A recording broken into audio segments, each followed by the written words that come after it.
All right. So we've been recording long enough. And good day, everybody. I am the awesome Godfather, Jesse Samo. And today on This Is Not Everything Cool, this is Too Old for Cartoons. That's why I have on the shirt. Today, unfortunately, I am solo dolo. But do not fret. We have a special guest in the building. And normally we don't typically have guests on Tool for Cartoons. But, you know, me, Gabe, and Archie was talking about a long time about, hey, let's bring in some guests, getting different, thoughts, opinions. Actually, this the second guest, because the first one was 242 Cosplay Edition. But enough with the cosplay. We talk about cosplay a lot. Let's get into gaming. And on today's show, we have Mr. Michael. I never could pronounce your last name. I'd be like, Armogan. I was like, well, I don't want to mess up your name. You take it from there. You know what? That's actually better than a lot of people have gotten it. Okay. And that was, what's the rating on the show? The rating? I mean, 1 from 1 to 10. PG? Let's keep it PG. 13. Thank you. I like to know that, especially since I typically do things PG-13 anyway. Yeah. But it's a lot better than a lot of people have tried it. Okay. I've heard even up to Armageddon. So just saying, if you're the one that called me that, you know exactly who you are.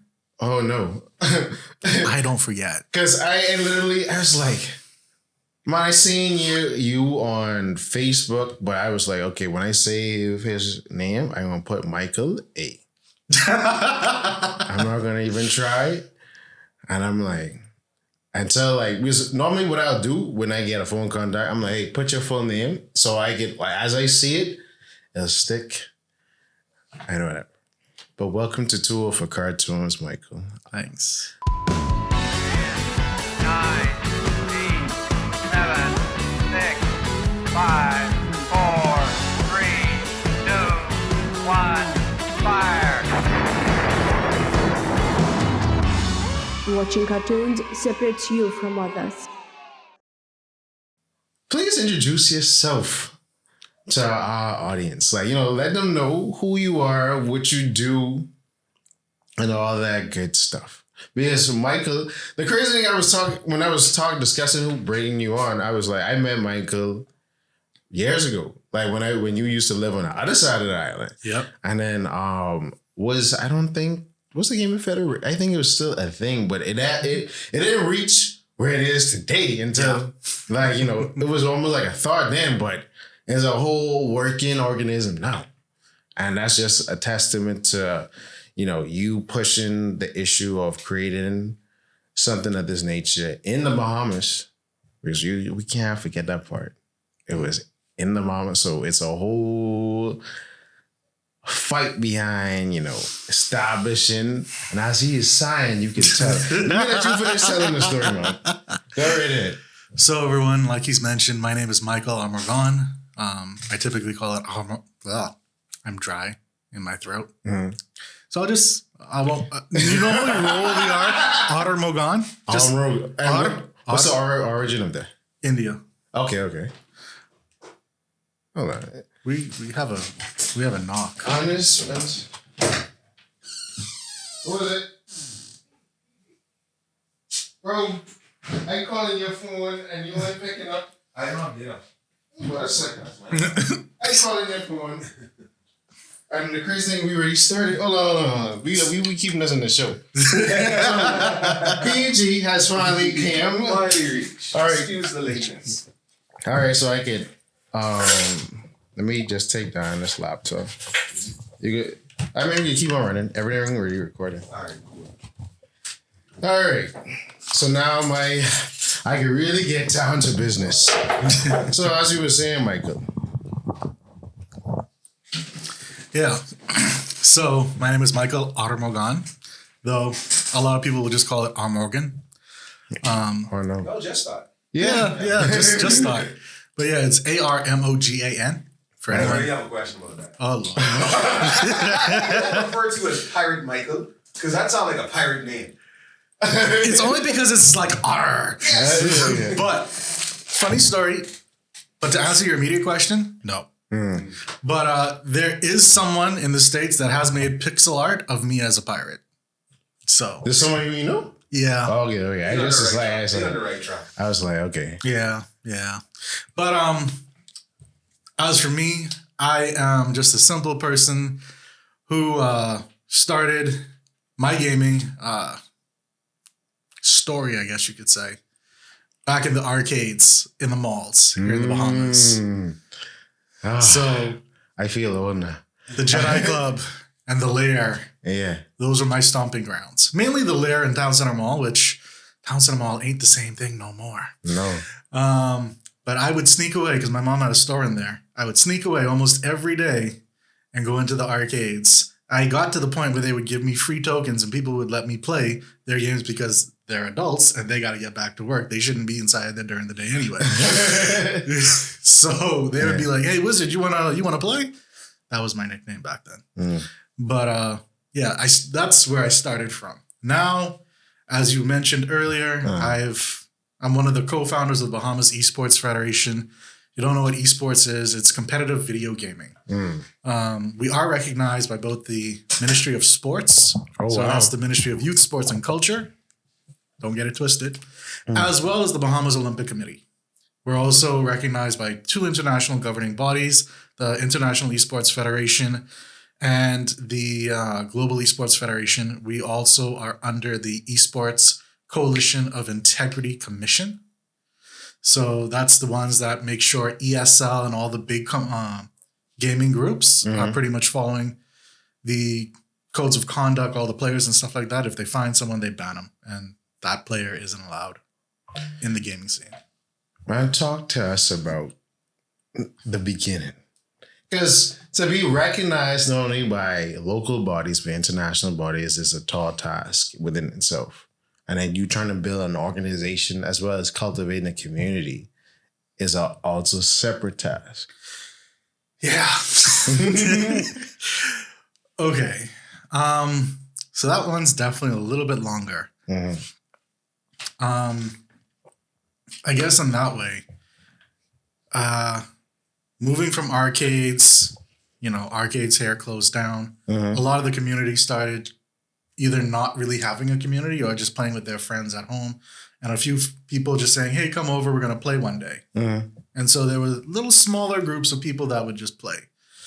But for the longest time, I kept hearing, even from early 2000s, I don't know of anyone else that plays this game or that does this. And I didn't know a lot of people that played different games. I played World of Warcraft competitively for years. I didn't know of many other Bahamians that played.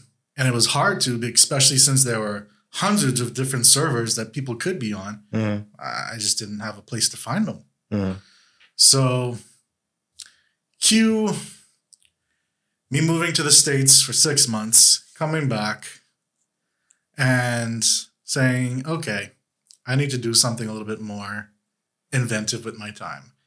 I was already starting to think about starting up a podcast. That became 2 different podcasts. One about tech, one about gaming and esports. Those are currently on a hiatus, but we made fully around 70 episodes on each one of those before we took a hiatus. From that, the overall branch that I started those podcasts under, More Cookies, there was actually at the time it was just Blizzard. It was an Activision Blizzard. They held the World Championships for Hearthstone here in the Bahamas. Now, that was the first time Which year was this? That was 2018, I believe. Okay, this was recently. Okay. And that was the first time any publisher had ever had something like that down here.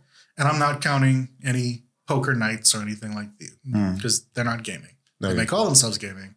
We don't call them gaming. All right. And I met a lot of people that played. And that started the Hearthstone community here in the Bahamas, where people actually got to meet up and start to play every month. Pretty much, we would have something every month. We actually used to meet up at Outback. Okay. We talked to the people who ran Outback. We're like, hey, we got 20 people that want to come in. They could bring in their laptops. We'll want a large table. We'll be ordering food and drinks. Can you set us up? And they're like, sure. Okay. And so we just had our thing.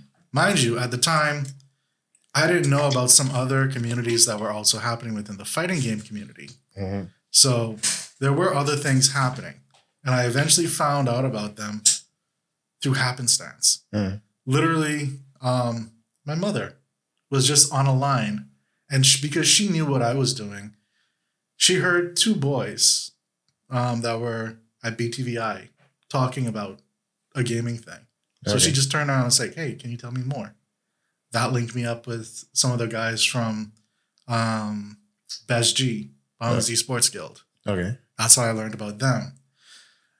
And just as things progressed, from 2011, I was already building upon the idea of starting some association, federation, something that I could actually take, because like I mentioned, I used to do competitive stuff. I wanted to find and start something that was competitive that we could actually take to the Bahamas and take us higher. Because if you think about it, even with sports, before the Golden Girls,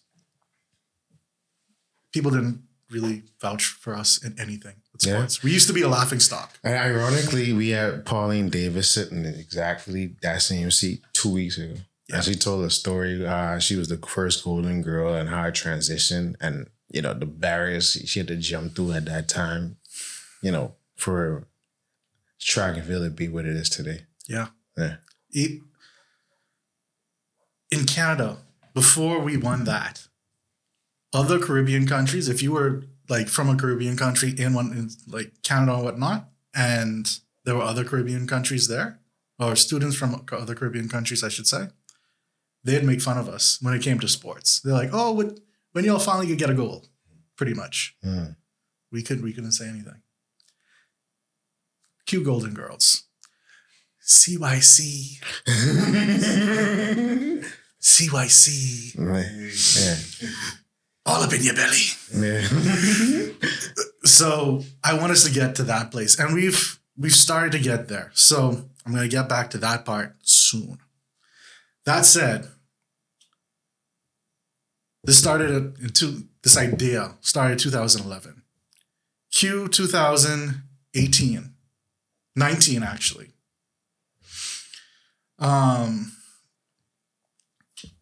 We actually put pen to paper and founded the Esports Federation, the Bahamas Esports Federation, or BESG. Sorry, not BESG. BESF. From there, we had member organizations join up, people that were already in the community. So by this time, we had already started a Discord. I originally started at like 50 to 70 people. And that was mainly Hearthstone and a few people that just liked anime.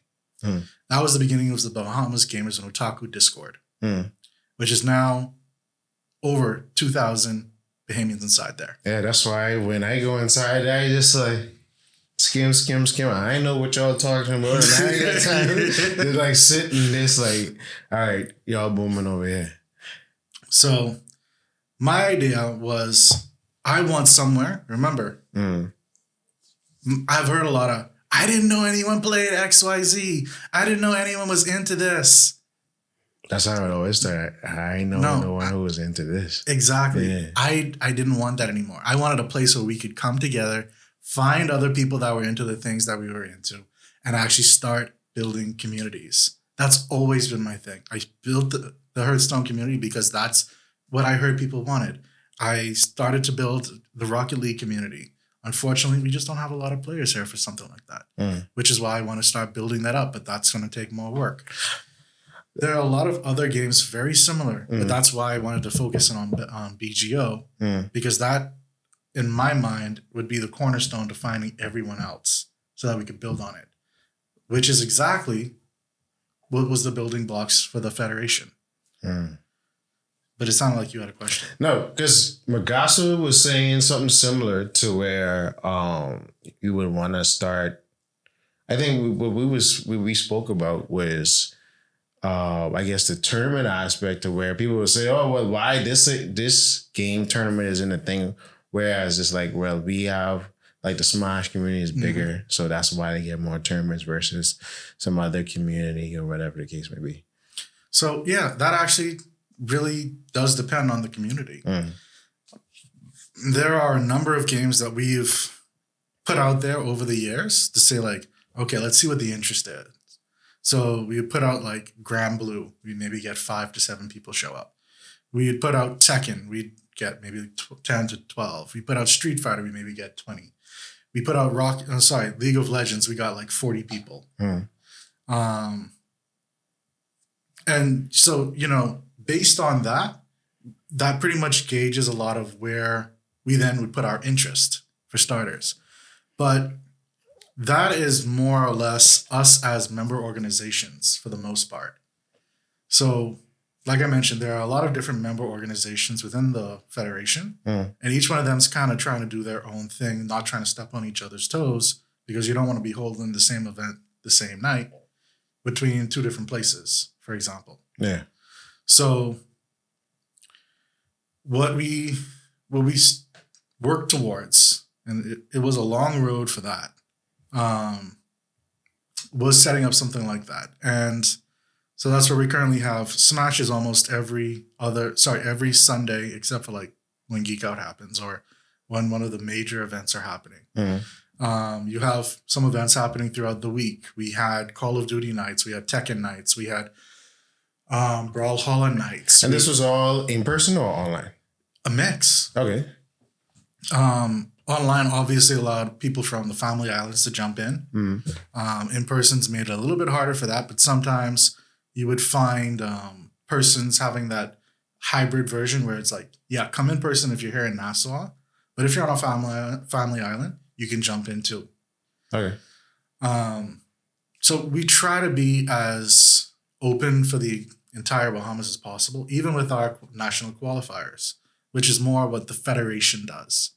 Because while our member organizations really focus in on the national stuff, the local stuff, we will take that information, build up leaderboards, and keep in mind those persons that are on the top of the leaderboard, but we also open qualifiers. So for example, with Tekken, we had someone go off to Bali, Indonesia 2 years ago. 2020. 24, yeah. And then 2022, we had the same player won again. And so he went to Yesh, Romania to compete. And this is him going past regionals and into the international stage. The reason why we didn't get further last year is he literally went up against the world's best Tekken player and lost. So yeah, when that happens, tough break. The reason why we didn't have someone go last year is we sent them to Santiago, Chile for eFootball. And I swear sometimes these brackets just don't like us because they had us going up against Brazil and Argentina. 2 very, very big soccer countries. Was no bueno. We didn't go very far in that at all. So some questions I have is break down how does someone start a member organization and then join the federation, and then 2, how does funding and everything factor in? Like, how do y'all source funding? Do y'all get anything from the government? Do y'all have fundraisers? Do you make it off the events? And then for the trips and things like that, because you just call it Indonesia, like Bali, Indonesia, and other places across the world, and I know them plane tickets ain't cheap. They ain't. So when it comes to funding, it's a little different, and I'll break it down based on how you kind of put it. So from the government offers grants to sports federations and associations that it has approved. We haven't, I think this year was the first year we actually applied. Mhm. So we're not sure how much we're going to get, especially since we're considered developing. Okay. So, They ain't gonna be developed until someone win, and then that's a whole other different story. but ones like more basketball, track and field, Yeah. they're going to get the lion's share of whatever the government gives out because those are the ones that we've actually won stuff in. Even now, baseball though, because we get Yeah, because we having a lot of professional players. So, and then baseball is going back into the Olympics. I think I think 2028 is coming back to the Olympics. Yeah. So yeah.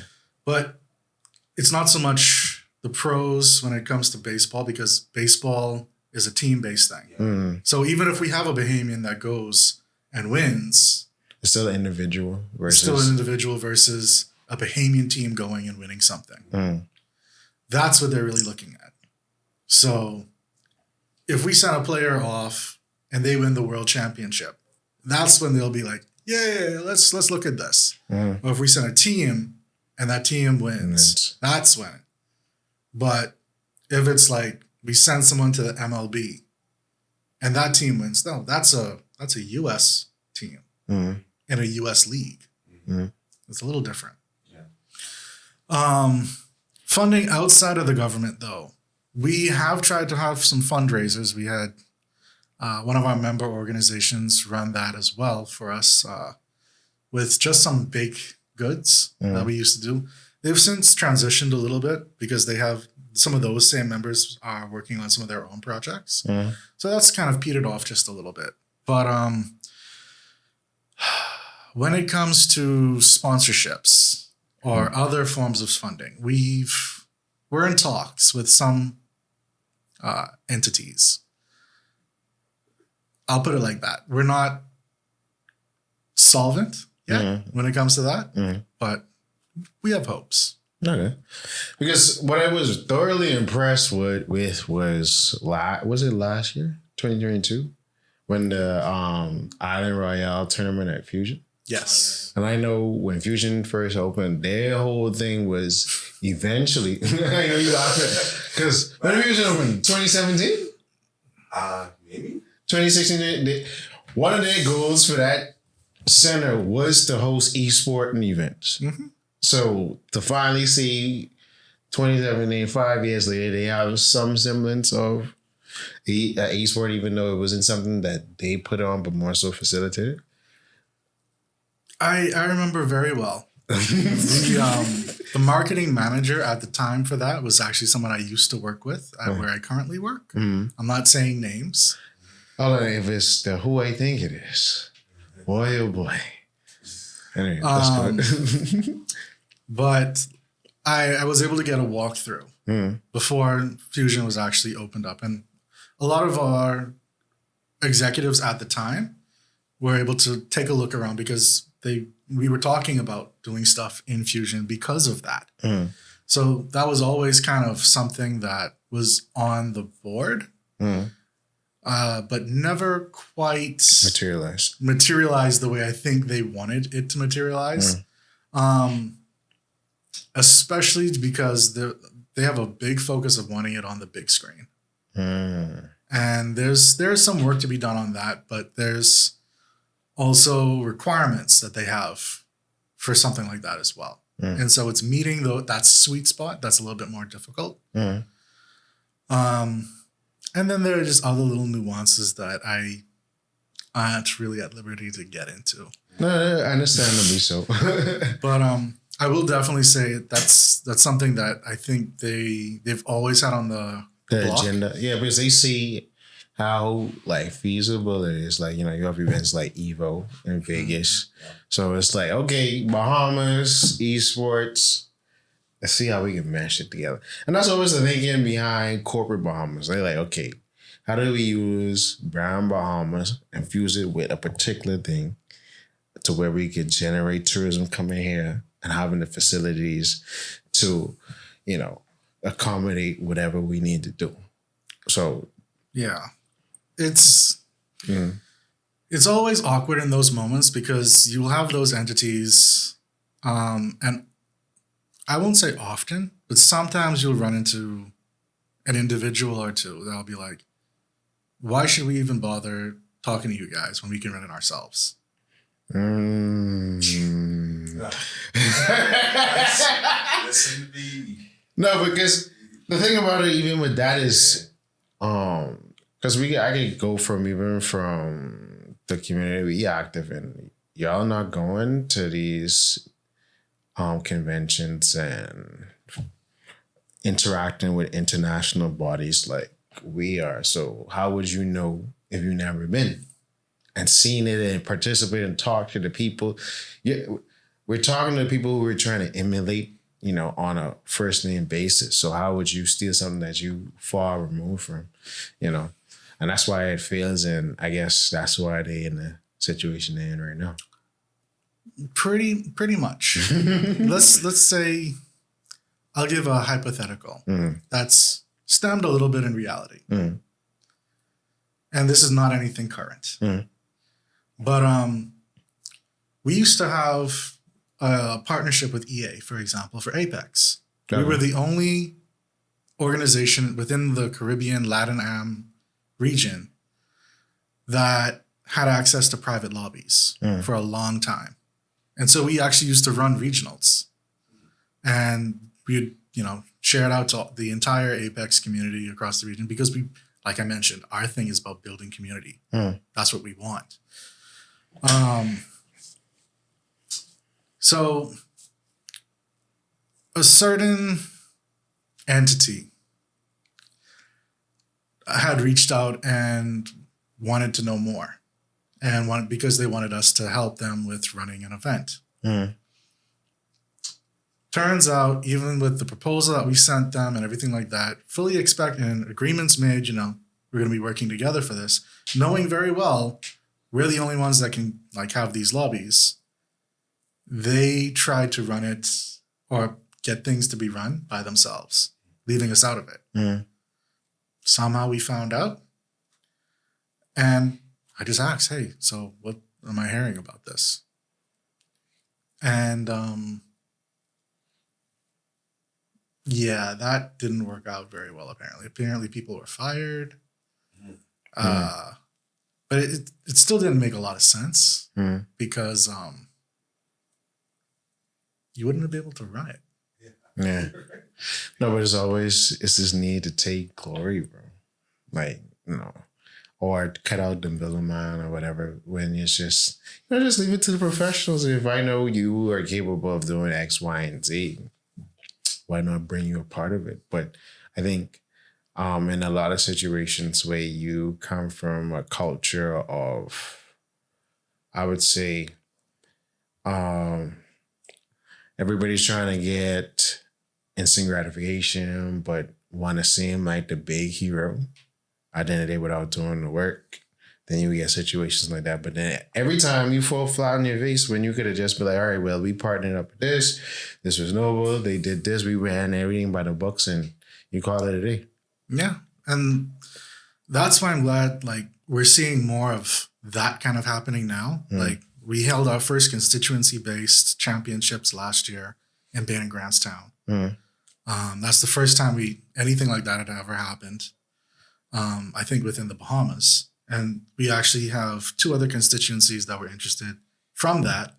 The idea that we have is we want to have constituencies pretty much running their own, I don't want to call it. Wouldn't it be like a member organization?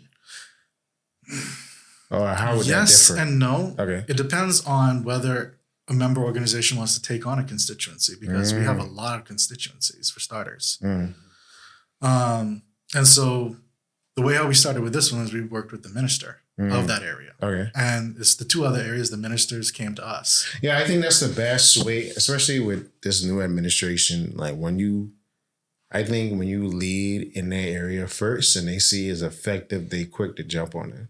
Oh, yeah. Yeah. Everyone had a great time at the event. I think that's what really stoked that idea, this could work. Because the kids are just there, in a safe environment playing. They typically weren't outside like that, apparently, just fostering an actual friendship with other people in the area. Mm. So that was a step forward that I think really showed the way forward, and that this is not just something where people are at home sitting just playing by themselves. This can bring forth camaraderie. It can bring forth terms of skill. It can bring forth creative thinking. Trust me, when you get down to the brass tacks of it, things like this can improve someone's skills, life skills, so much that you just don't even think about it in the grand scheme of things. Like, even when it comes to schools, we've partnered up with NASEF, the North American Esports Scholastic Federation, now the World Esports Scholastic Federation, because they've taken their curriculum and ideas to not just the States. They're working with Japan, they're working with Britain, they're working with Africa, they're working with Europe, they're working with different places within South America. And it's all free. They're giving the curriculum for free.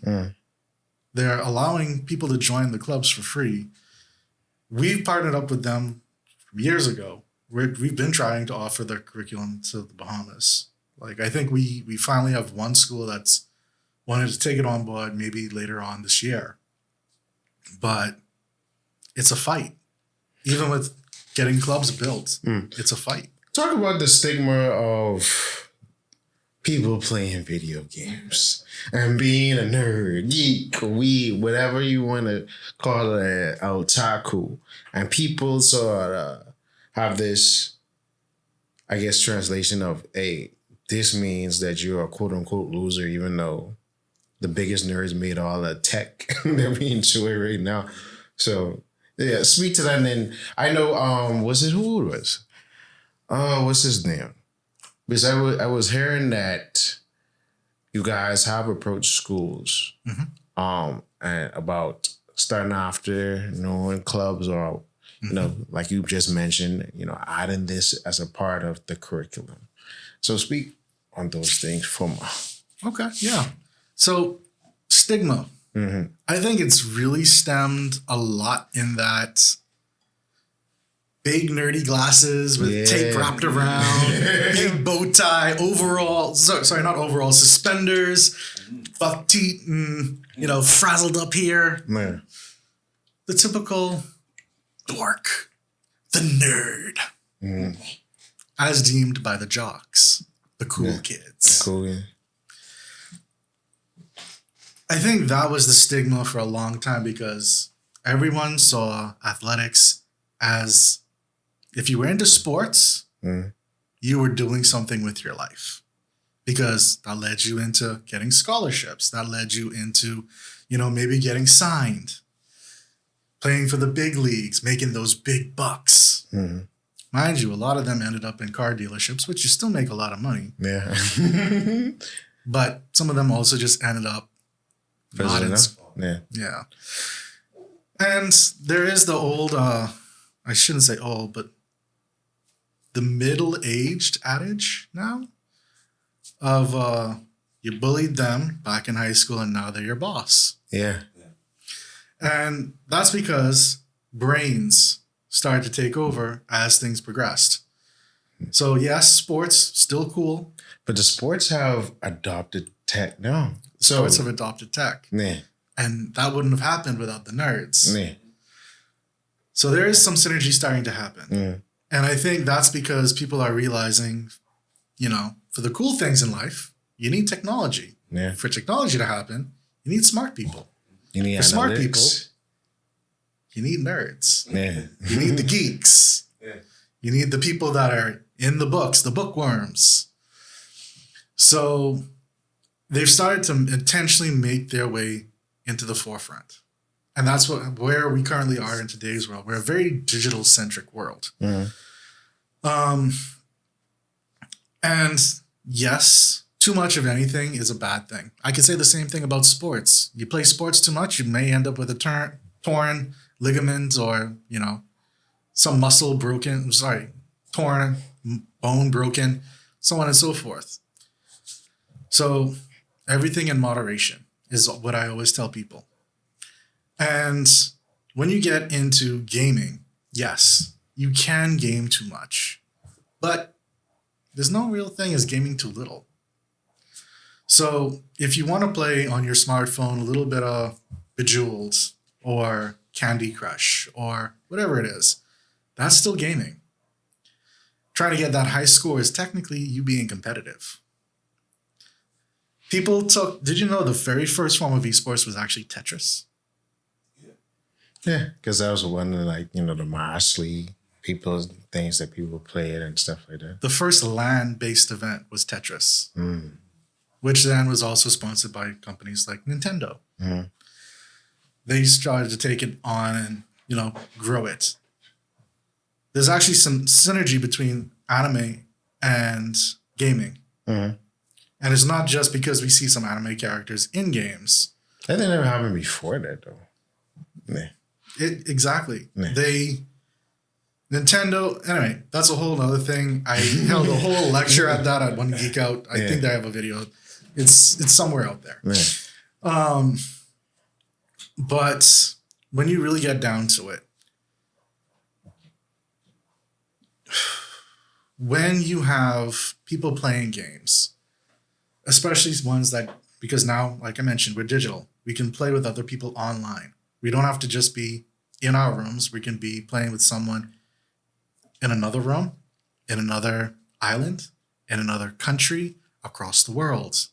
We can actually be doing things really well, so long as our internet doesn't crap out on us or the power goes off. The bombs. That really supports the idea that, you can do more than just be a loner, which I think was one of the original stigmas. Yeah. You're always there by yourself. It's locked away. Locked away in your cave. Yeah. No, I'm not alone. I'm in a guild with 30 other people. We're playing the game. We're doing things. We're having conversations. It might not be the typical, but camaraderie, communication, community, all the things that really are there in person, except for physical touch, are there. So I think that's where things started to change, because now people didn't feel as alone. They didn't feel as targeted. They didn't start to feel like, and let it really get to them. That people, bullies pretty much, were trying to get to them. They had someone they could talk to that understood. Or maybe even if they didn't understood, they could take solace in. Yeah. And it doesn't always have to be just one person. Like I mentioned, you could have a whole guild, a whole community that'll support you. So you take that and you take it to today, where you quite literally have, I'll use our partner again, NASEF.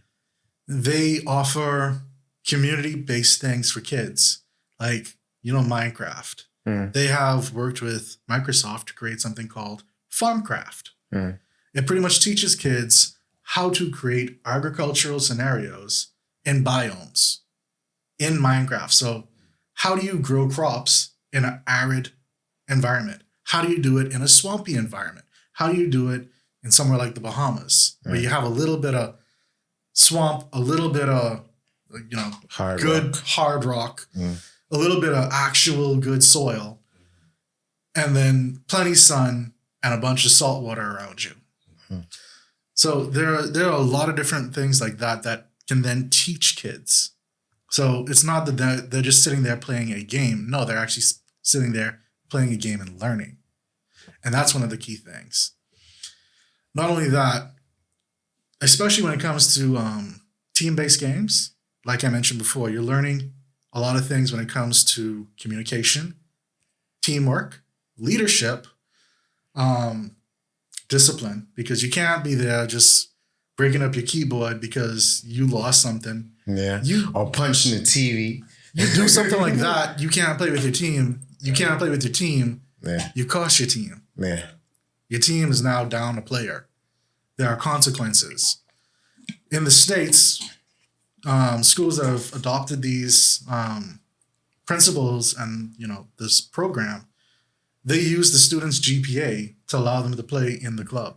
If you're not making a certain GPA, you can't be in the club. Just like a regular sport. Just like a regular sport. Yeah. So you will find that kids will be coming to school more. They'll be pulling up their work.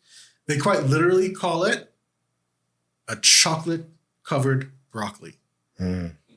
I hate the term because broccoli, they say it's good for you. It's actually not, but that's a whole nother story. Yeah. But let's just say chocolate-covered healthy food. I like that one just a slightly bit more.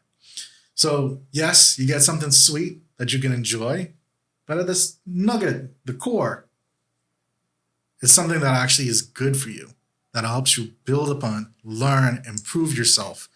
And at the end of the day, can maybe lead you towards a career for yourself. Because I think it was in 2002, we worked with girls in ICT and one of the sponsors there.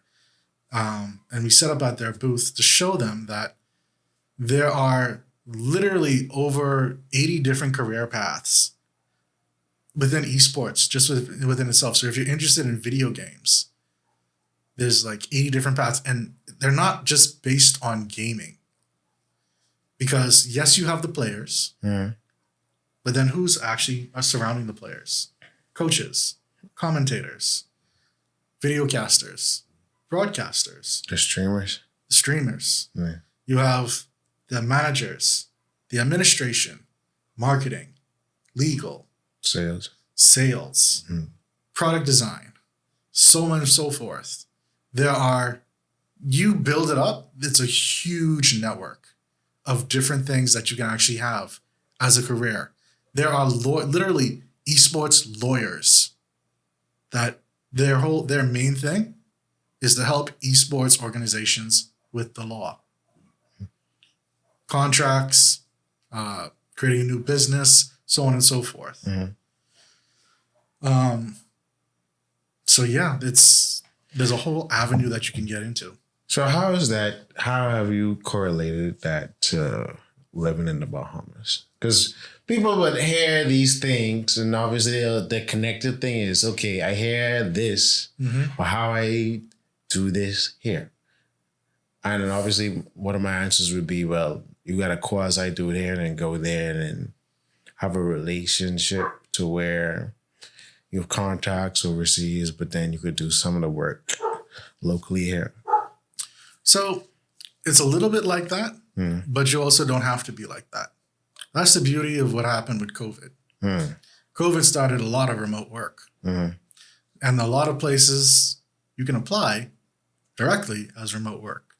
You just have a Zoom call or Skype call or Discord call or Teams call, whatever you want to be on, because I know people be on a lot. Even a WhatsApp call, like a video call. And yeah, you can get a job just like that. There's a number of different places that will put up job postings. Hitmarker, for example, they only deal with esports stuff. So any job postings for people in graphic design, people that are in sales and operations and this, that, the next, they'll post them on there. And they'll say if it's requiring you to be in a certain location or if it's remote. And you can actually sign up for whichever one that you want to actually get notified for. But on the other hand, you also have developers here. Like there's actually a group in the WhatsApp community that we have called Bahamas Gaming Developers. And I don't know if you would have seen the video of a game that was designed here in the Bahamas with someone running around on PI Bridge. Stealing the cars and doing a whole bunch of stuff. So you showed it to me. Yeah, that was made by a Bahamian person. They're inside that same WhatsApp group. You have a fighting-based one by a different person, but based here in the Bahamas as well, taking things from the Bahamian culture, even Kalik bottles, and throwing them in.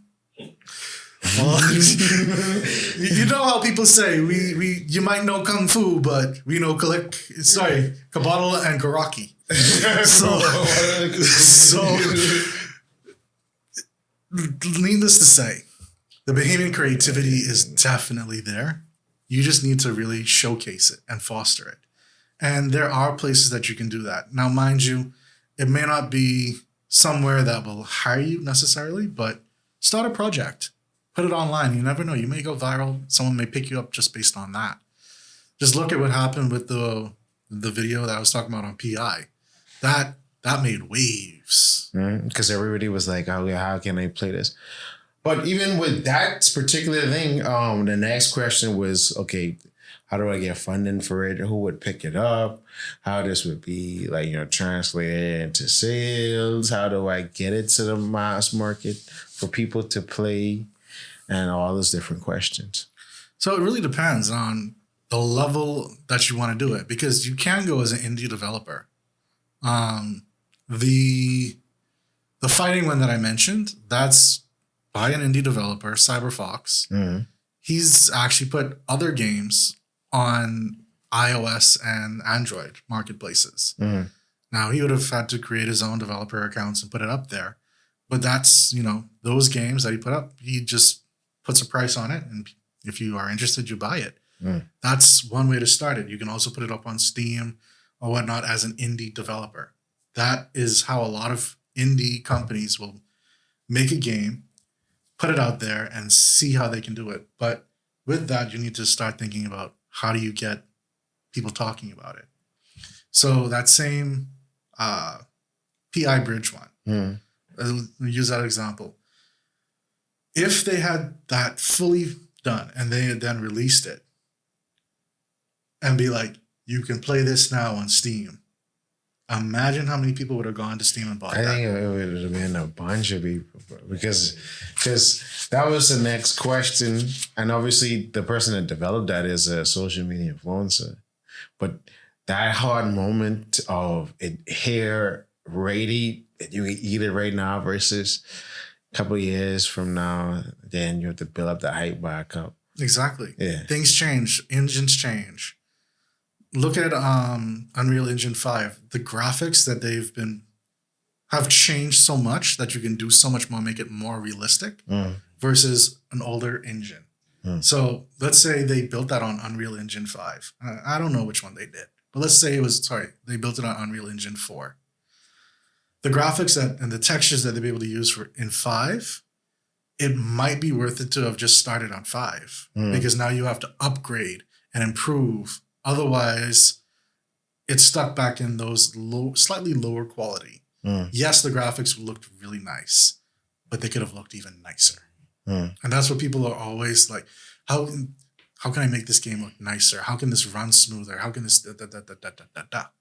So at the end of the day, I think it's how much you want to invest. And, actually starting with something like that and going to a publisher, an already established publisher, and saying, hey, this is my portfolio. Are you interested? Because that within itself shows a lot of work that you know how to do something.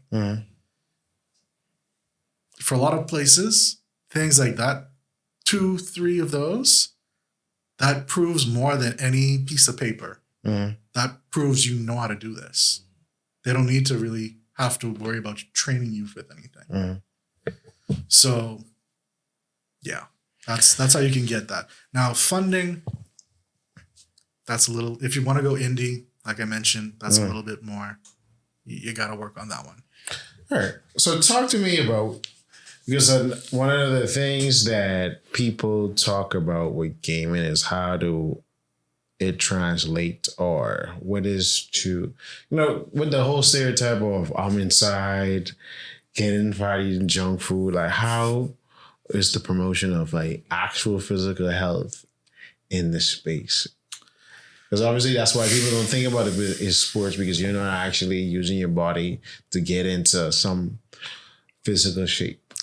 Yeah. So that is a thing. There are a lot of people that will just sit there, the keyboard warriors. They'll just sit there, play, eat junk food.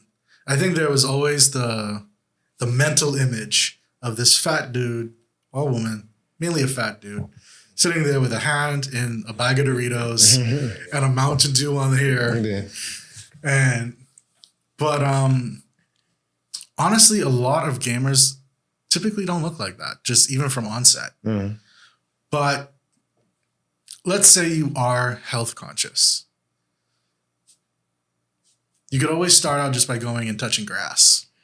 Yeah. And touching grass quite literally could mean going outside, going for a short walk, 10, 30 minutes, just walk around your neighborhood. That's better than just sitting down and, not doing anything all day. And to be fair, a lot of gamers are actually active just during work hours.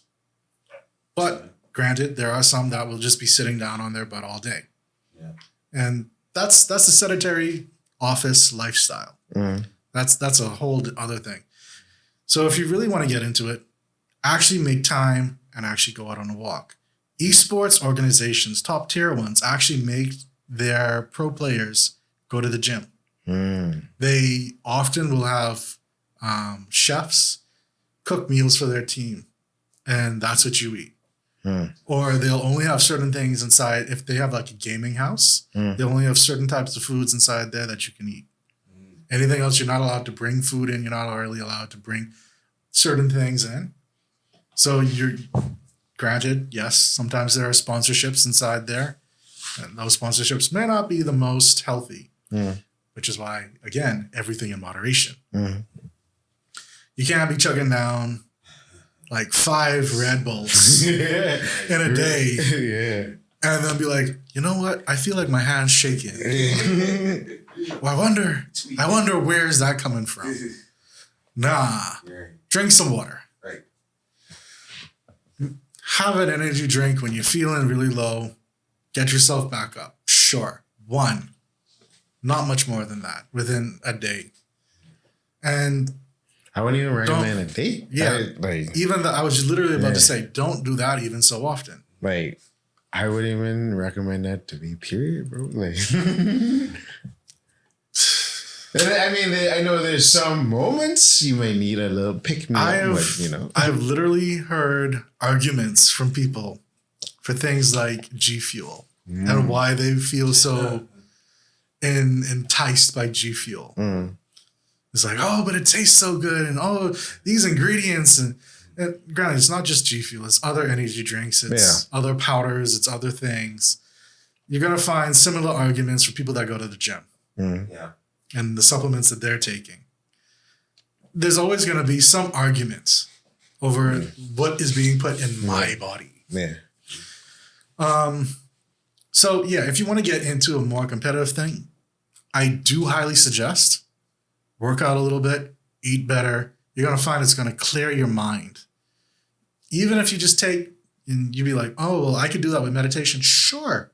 Take your 10, 30-minute meditation. That will help, sure. That may help you figure out some things in your life. Just that silence. Unless the silence is what's... I mean, all else fails. You got a Wii or Switch. Exercise do that. The Wii was... The Wii and the Wii U were special. Very special. I love them. Connect as well. But those companies have decided that they weren't going to continue for whatever reason. And yes, I guess people are now into VR. But it's not the same thing.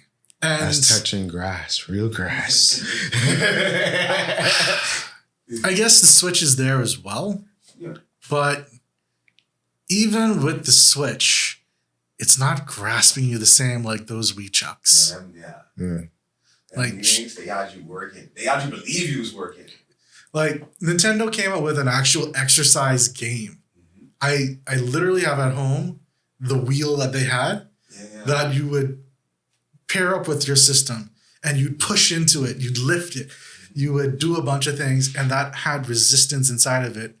And, it counted things that you would do. You could play this game as much as you wanted. You can set the level difficulty. So technically, you were working out playing a game.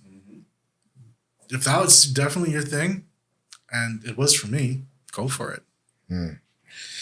So tell me about how has the Bahamian community embraced the whole gaming community, and what has been like the feedback from the community?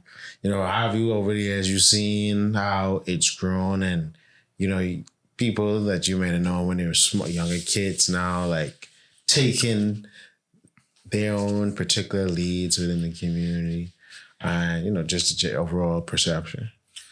Yeah. So I guess I could lead off with like my wife's nephew and niece. So my nephew and niece. My niece, she's like 13, and she's playing games that I didn't know she was into, like Overwatch. I love Overwatch. And I actually used to run Overwatch Sundays and Saturdays. Saturdays would be on PC, Sundays would be on console. And just, you know, if you're a Bahamian that you wanted to play, jump on. But I found she was into it. She played competitive, and so I'm pushing her to get into that just a little bit more. But focus on school. School always. That's your make or break.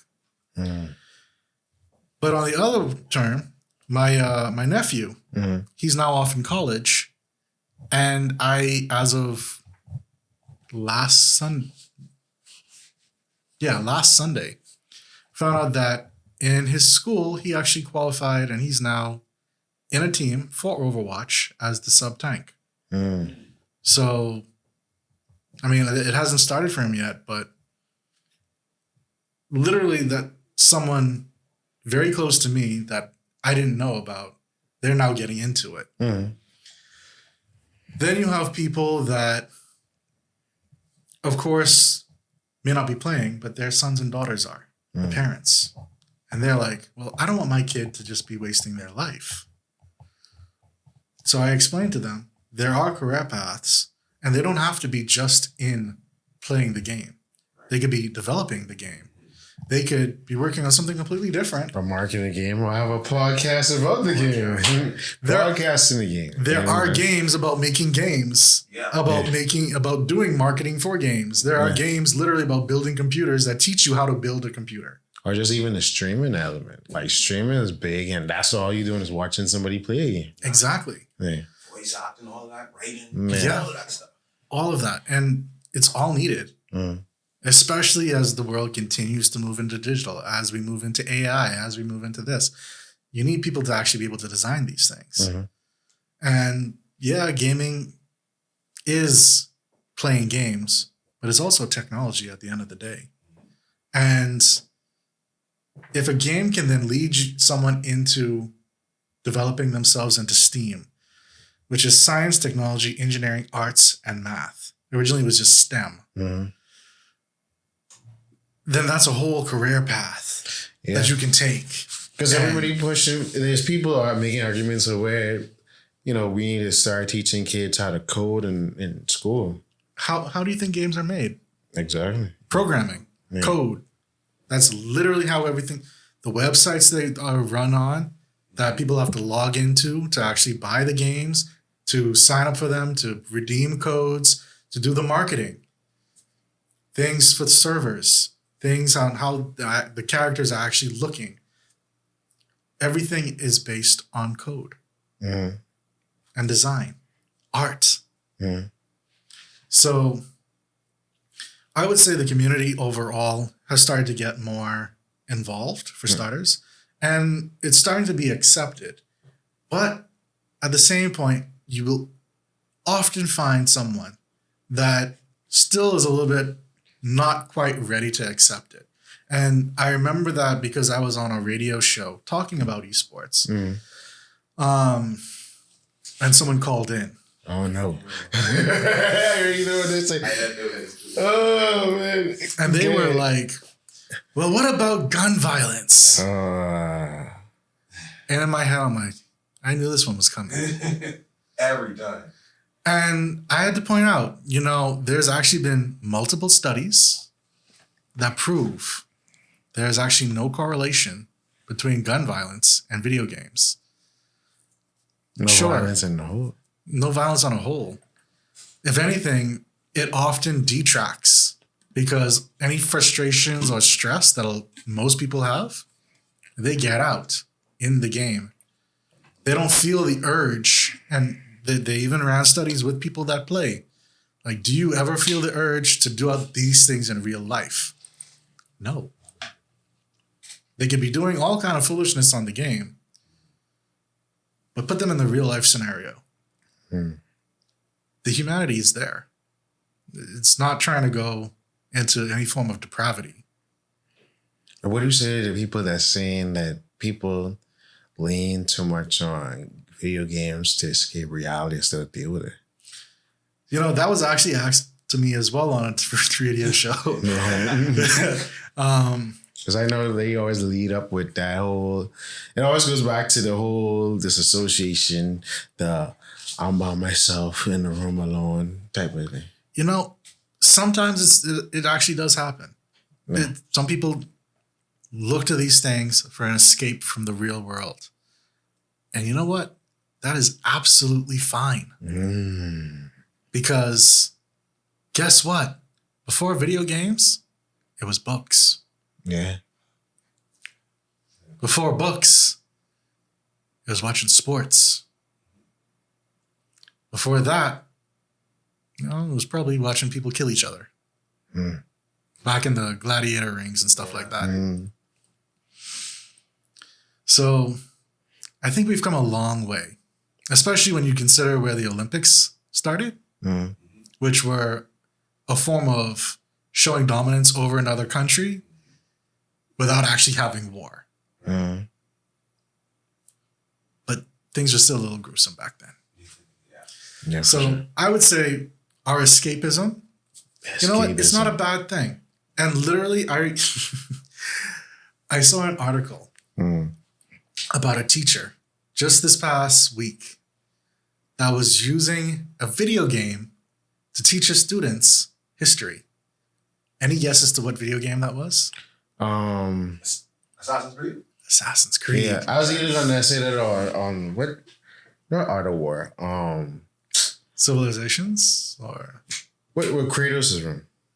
God of War. God of War. Yeah. I mean, that can teach you some mythology a little bit, but I would say the Assassin's Creed team has put a lot of over the years. They've put in some amazing work into the historical relevance and like fact checking as they build out these worlds. Yes, they'll embellish some stuff, especially in their more recent titles where they actually have like mythology kind of coming into play. But how these places looked, how they ran, the foods they ate, all that kind of stuff. Here's something. There's one game from Assassin's Creed that is rated the best Assassin's Creed. Do you know which one that is? No. I don't think it's Black Flag, right? It's Black Flag. Black Flag? Do you know where Black Flag is based on? No, I didn't even play it. The Bahamas. Oh wow. They have pirates and everything like that inside there. They had something based on here. Nice. A lot of Bahamians don't know that. No, that this new news to me. I know they had a pirate one, but I didn't know it was based on him. Yeah. Well, I can see that because this was a pirate haven. Yeah. It was one of the pirate havens. Yeah. So.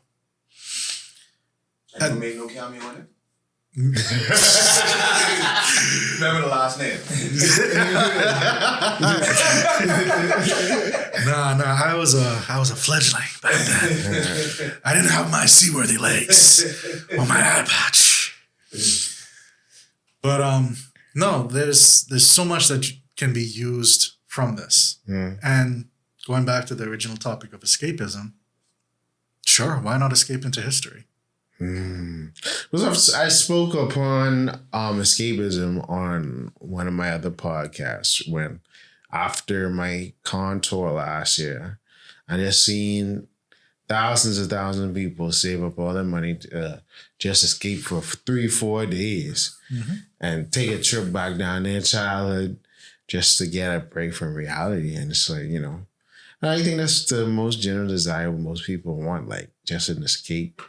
You know, we do that through every form of media, whether it be we watching sports or watching entertainment on television and other media. And game is just one of them. Like, okay, I can sit down, take you watching them nights, them sleepovers when you used to have the Nintendo 64 and you had the 4-player and y'all was playing Mario Party or some other like multiplayer game, and he was up all night. I remember Super Smash being one of the first ones that I probably played like that. Man. That and Mario Kart. Yeah, you up all night with your cousins or friends just playing. And that was the best of times, even though there was the most simpler times. And I think that feeling is all what anybody's trying to get back to. Yeah. I agree. I know a lot of people only know me for gaming, but I actually used to go on cons. I'd go to cons as well. Mm-hmm. I actually used to go to one of the bigger anime conventions, Otakon in Maryland, Baltimore. Yeah. Baltimore, Maryland. And I went there as media as well, so I used to get into a lot of the back end stuff. But I just personally, it's escapism, but I honestly love the people. Yeah. The community. And sometimes you will find people that will give you the weird eye. It's like, because sure, you'll have some people dressed up in cosplay, and then some people aren't. Yeah. And I had a group of friends, some of them in cosplay, some of us not. And we were actually in an elevator. And this old dude just started looking at one of my friends and starts talking to me like, what do you think about this? Isn't this all so weird? And I'm like, so, Sky, how are you feeling about this? And the look of the color just draining from this man's face. Priceless. No, I feel like I've been in situations like that, because when you're in a space, again, thousands of people, so it feel like you're on a different planet. Yeah. And it's like everybody is free flowing. Oh, you excited about this? It's almost like I'd say it's the ground show until like you used to have in primary school. You get that feeling again. And then you don't have to be in cosplay or whatever, but hey, we going to this planet. We about to play this game.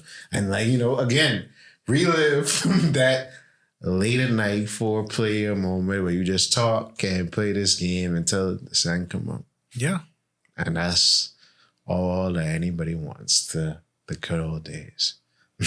I know for some of us that are actually in gaming, those arcades. Yeah. Like for a lot of us, that's still somewhere in the back of our heads for those of us that are old enough to still even remember them. Yeah. Because we don't have anything like that today. I know there's some places that try to recreate it, but it's definitely not the same. Feasible. Yeah. No. And so sometimes that's one of the reasons why things like the LAN parties exist. So you'll have people meeting up every Sunday for Smash. You'll have people going off to events like what's happening later on this year. People are going to Florida to go to one of the bigger video game competitions to play and showcase the Bahamas and their how good they are versus the world. And other places like that. That's one of the reasons why we do what we do for the Federation. But people go to these things,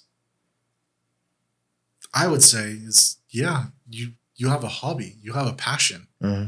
You always want to, get that out there however you can, as long as it's not like hurting anybody. Yeah. And I think there's nothing wrong with loving these things once you ain't hurt nobody. I'm like, let me enjoy me. Exactly. Let me express myself.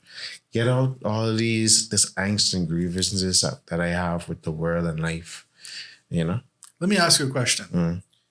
Do you think there's anybody going after bottle ship makers? The people that have those bottles and they have the ships and they're just taking their time. This is what I discussed in the last episode. There's no such thing as no adult hobbies, bro. Because people would say, okay, games are for children and all this other stuff, but it's like, Carm, you need money to buy these things. Yeah. You don't get enough, you don't have not residual income, but disposable income as a kid coming up. So adults are buying these things. You wouldn't chastise me for collecting paintings or going to a convention to buy them. So, No. But it's like this new age thing because a ship in a bottle thing is probably something that's over 100 years old. And because these things are new, people don't understand and they judge it because they don't understand. That's why we have what we have right now.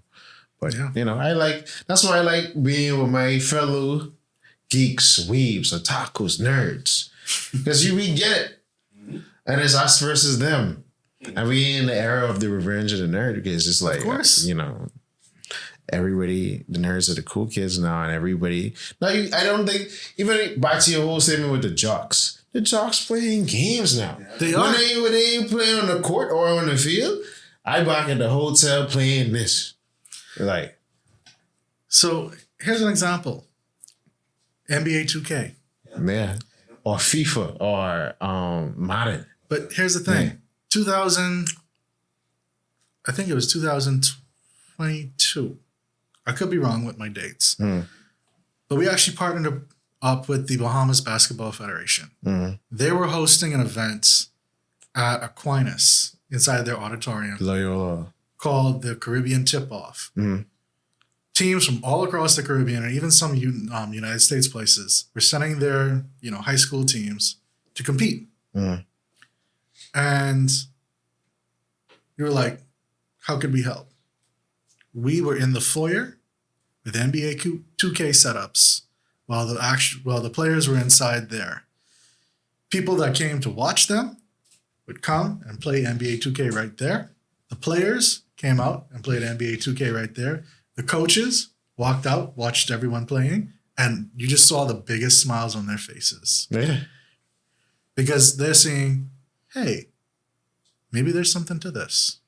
Because you have little kids, you have girls, you have women, you have boys, you have men. The whole gamut is sitting right there, playing, having fun with a sport. That's literally happening less than 20 feet away. Yeah. And that just goes to show you, Mom, you gotta get with it or get lost.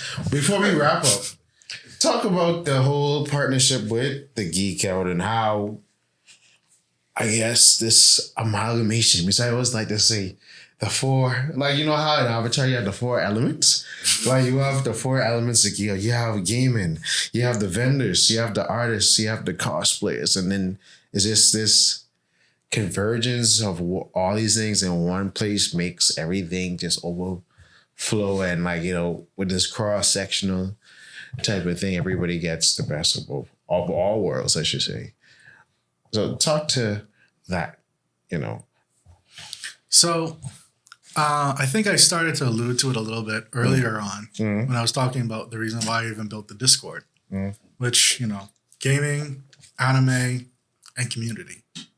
And everything in between. So when I first heard about Geek Out, I think they were back in the co-sharing space in Palmdale. Yeah, Venture. Yeah, Venture. Yeah. Co-share. So I was like, you know what? This is pretty much what I'm trying to work towards. Let me go there and see how I could help out, how, we can maybe partner up, get things working. Because I love the idea of especially a mini con. Like I mentioned, I used to have to go away to cons, and I went away almost every year for like 5 years. I even used to cosplay. So. Oh, you say you used to cosplay? Yeah. Oh, this is powerful. Can you guess who? What, Jack Sparrow? I was going to say that. Ironically enough, there were enough of those. Yeah. Especially with their John of Dirts.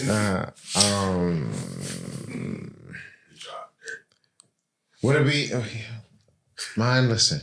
I feel like my mind running. A friend of mine, before we started recording, was like, yo, give me a suggestion to watch the cosplay. And I'm like, bro, it's the operators are in this. Yeah, like... What's some of your favorite fandoms? So back then, I'll give you a guess. It was Bleach and Naruto. Okay, so you used to probably Minato. Shikamaru? Nope. And then Bleach, what would it be? Yeah, I ain't into big Bleach. Ichigo? No. I didn't want to have to bleach my hair. I'm not a huge Bleach fan, but if it's from Naruto, would you incorporate your hair within it? If I would what? Would you incorporate your hair, like your long hair, into the cosplay? Or I did, but I didn't do much with it. I kind of left my hair as it was back then. Who would it be? Because if it ain't Shikamaru, Sasuke. You know, I can see why you would go there, but no. Okay. But it's a similar type of character. Would it be Itachi? No. Pain. I am trying to find a photo. Wouldn't it be Pain? It wouldn't be Obito or probably Madara. I like how he's still sticking with Naruto, though. Oh, no, you said, okay, because I ain't know too much Bleach characters. I know their name. Like, if I see them, I'd be like, okay, I know this character is from Bleach. I wouldn't remember their name. But it probably has to be some Soul Reaper or part of Espada. No? Yeah, I know. I used to cosplay Ishida. Uryu. I don't know that. But that's the one who would have the knot underneath. The knot? No, who ties the hair in one and have the hair in one. No. You mean the old man? No. Okay. Let me see if I can. Oh, what did you say the name was? Ishida. Ishida Uryu. Okay, I can sort of see with the glasses and main protagonist. Okay. Yeah, but I heard of Otakon last year. I think Ringo working at Otakon this year. Yeah, I think she said that. Yeah. For my because I love watching like the cosplay highlight reels from these different cons. So, it looked like you had a good old judge. But yeah, I think the goal was to bring, again, we see it done over this in the US, so why not we can do it here? Sell brand Bahamas with whatever we interested in. Y'all always encouraging foreign entities to do things here. Why not these other things, what people may think is super niche, but are billion-dollar industries. Exactly. So, and it ain't like, there's always this thing, Bahamians don't do this and Bahamians don't do that when they do. All right, they want to do it. Hold on, which one? Oh, this one you was in your hair was shorter? But you didn't even know that was him. I was like, what was that just said? But yeah, that's a little crop from. There were oftentimes like bigger cosplay group photos and stuff like that. So I love the meetups too.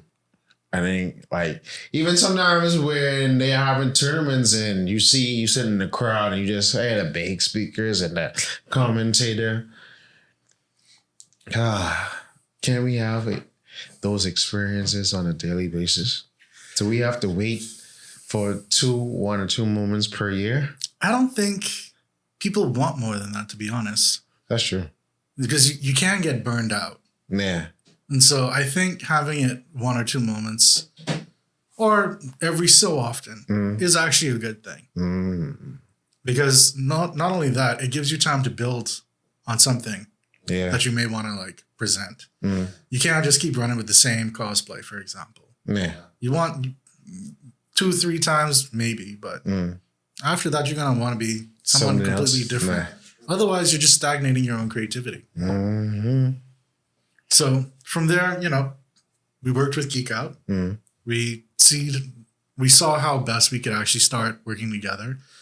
We tried to tie our communities together as well as possible. Anytime they run an event, I put the information inside the Discord. They're part of the overall community that we have on WhatsApp. So, yeah, I mean, it's been 5 years. Well, more than 5 years now. Yeah, it's been a really long time, and it's been growing. But yes, every time I walk through them doors, the gaming section is always packed. Mm-hmm. And everybody be like, where everybody is. Even when I host, they be on that concert, I be jamming on that stage. And they ain't watching. So, it's like, all right, well, people come here to enjoy whatever they want to enjoy. And we glad we all in one space. Because it helps. It helps the overall product and helps, expands everybody, and anybody can take whatever they want from it, But what are some final remarks that you would like to leave us with? What's next for you and the Federation? So what's next for me is, well, I've got a lot of stuff happening in my life. I got a little one on the way. So congratulations. Like I mentioned. Yeah. But thank you. I have to plan my time wisely. So with that, we, with the Federation, have been expanding our volunteers and our community, our committees. So we have some new blood inside there working on stuff. We have a number of people that have reached out that want us to run events at venues or for them. And so we're looking at a lot of that. Plus we have our own national qualifiers for different things that we need to run throughout the year. So, for example, we have a month that we have planned that's going to be FGC fighting game based. A month that's going to be focused on sports. A month that's going to be focused on this, that. And we have to coincide that with what's happening in the world that's higher than us. So, for example, we put out something for Mobile Legends Bang Bang, which is a mobile game. It's very similar to League of Legends, but you play it on your mobile device. And we have some people that we've now, from those that showed that they were interested, we're pulling together a team to then send off to Brazil, Rio de Janeiro. And they're going to be playing for the regionals. We have someone we're going to be picking people for eFootball as well, and sending them there as well. If they do well there, they'll be heading over to most likely Saudi Arabia for the World's Esports Championships. Oh, wow. There's another set of travel that's also probably going to happen. We don't know the titles for that one yet. So I can't really speak to where or what, but that's really our thing. Like we want to help make the Bahamas be known. We don't want to be like how we were with sports before the Golden Girls. We want post-Golden Girls. We want post-Golden Knights. We want y'all to know who we are. But how you describe the organization, the BESF, is sound like a very well and primed oil machine. We could always do with some fresh blood. I'll put it like that. Okay. So we have different committees: marketing, content creation, education, finance, general sec, events, people that are supposed to be working for the community managers or as community managers. So let's say, you have an interest in a particular game that, you see that we haven't started focusing on.